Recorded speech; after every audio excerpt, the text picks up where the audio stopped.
Evaluate the following difference quotient given here as f of 2 plus h minus f of 2 divided by h. And this difference quotient we need to evaluate for this function 4 plus 3x minus x square, right? So that is the question. So for the given function, our goal is to find the given difference quotient. So since this is the expression to evaluate the difference quotient, so let's try to evaluate that. And you might have noticed if this is the difference quotient, we need to evaluate at the numerator. We need to find what is f of 2 plus h. We also need to find f of 2, and then only we can find the difference between that, and whatever the difference comes up we need to divide by h. So that is a kind of steps we need to follow. So if that is the case, let's just find first f of 2 plus h for this given function 4 plus 3x minus x square.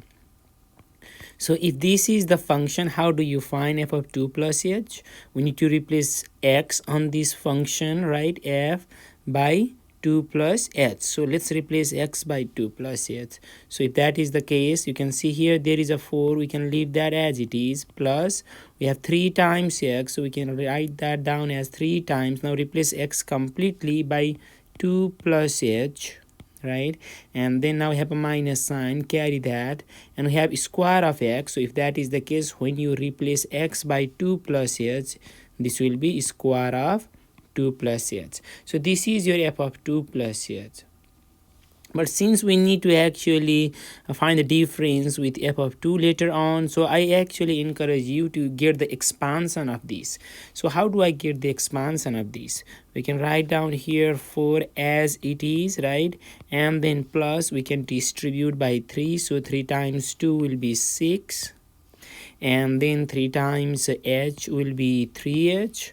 So we can write that down, right? And then we can also over here we have square of 2 plus h.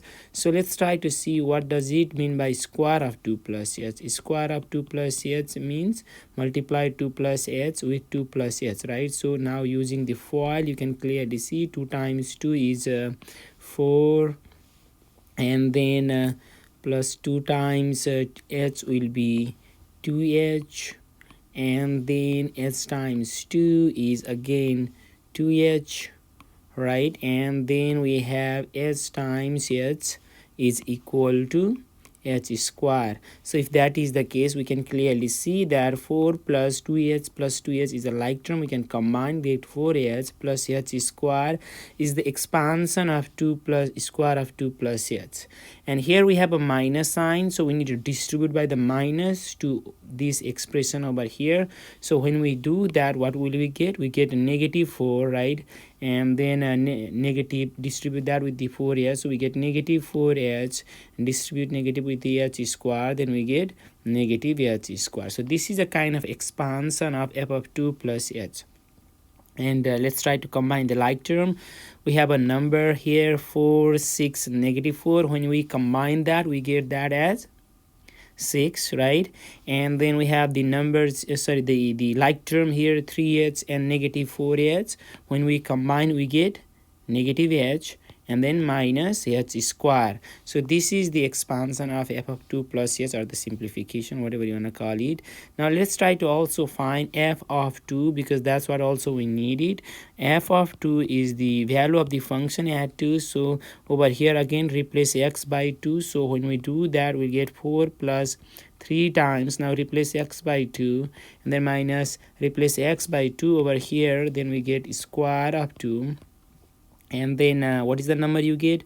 This is 4, right? 3 times 2 is 6. 6 plus 4 is 10. 2 square is 4. So 10 minus 4 will be 6, right? So we can write that down then. Okay, we have all the necessary information to evaluate this difference quotient. So if our goal is to find that a difference quotient here, then what we just need to do is find the difference between f of 2 plus h and f of 2. That means subtract f of 2 from f of 2 plus h, and whatever comes up we need to divide that by h. So let's do that then. We know what is f of 2 plus h, which is given over here, which is 6 minus h square. You can write that down, minus, we need to know f of 2, and then f of 2 is 6. Write that down, and everything underneath that will be h. So if you simplify this, what do we get? This is 6 minus h square minus 6 divided by h. Now when we combine the like term, what do we get? 6 and 6, right? So 6 positive 6 negative 6, when we combine we get 0, and then on that case we just get negative h minus h square divided by h. And if you want to simplify further, we can take a negative h out, or just h out. If you do that, this will be negative 1 minus h, and underneath that we have h, and then we have the h and h as a common factor at the top and bottom. We can cancel that out. On that case, negative 1 minus h is the required difference quotient of the given function. So this is the answer for this question.